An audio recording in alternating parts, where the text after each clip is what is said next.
Comment में जरूर बताना। मछिया ही बैठल रानी कौशल्या रे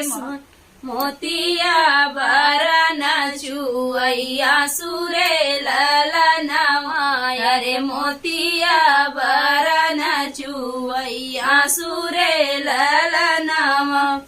जियरा जनम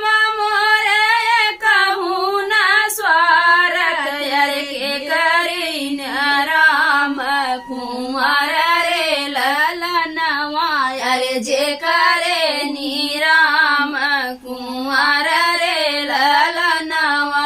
दुआरे से उठने राजा दशरथ रे झपटी बखरिया में जाई रे ललनवा रे झपटी बखरिया में जाई रे ललनवा एक दिन झंख्युरानी राम जनमवा रे अब झंख्युराम बिया रे ललनवा रे अब झंख्युराम बिया रे ललनवा भीतरा से निसरे निराजा दशरथ रे घोड़े पीठी भाए सवार रे ललनवा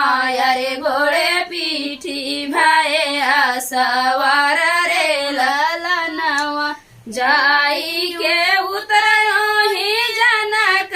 दुआरिया रे जहाँ बाटी सीता कुंवर रे ललनवा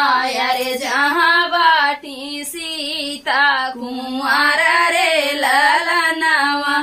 बैठन यदि है राजा सोने का सिंहासन रे पाऊआ पखारन के थार रे ललनवा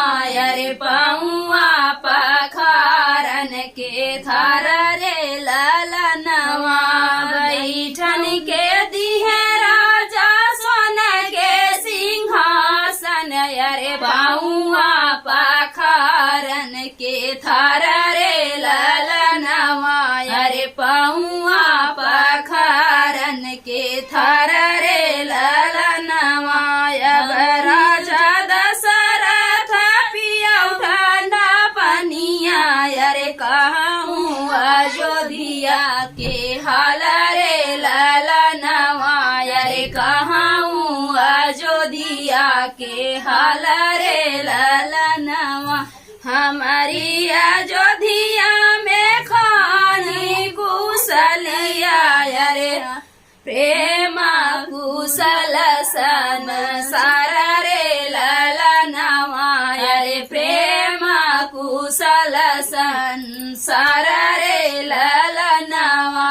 एक नाही कुशल रानी एक नाही कुशल रानी कौशल्या रे जे कर राम कुंवर रे ललनवा रे जे कर राम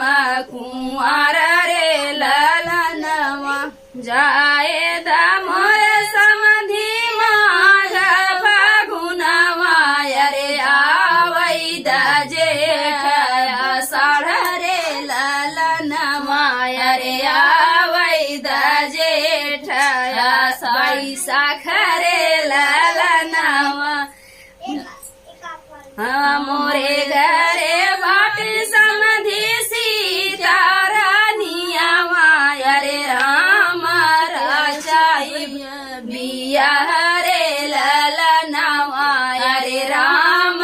राजाई बिया रे ललनवा मछिया ही बैठली रानी कौशल्या रे मोती अरे मोतिया बरन चुवैया सुरे ललनवा रे मोतिया बरन चुवैया सुरे ललनवा। बहुत ही प्यारा बेटी विवाह गीत। नहीं, बेटा में भी गाया जाता है, बेटी में भी गाया जाता है। और हम लोग ये ललनवा लगाते हैं, कोई कोई ललनवा सुहाग गीत मानते हैं, तो आप लोग ये सुहाग गीत मत समझिएगा, ये है बेटी विवाह गीत। बेटी बेटा दोनों में गाया जाता है।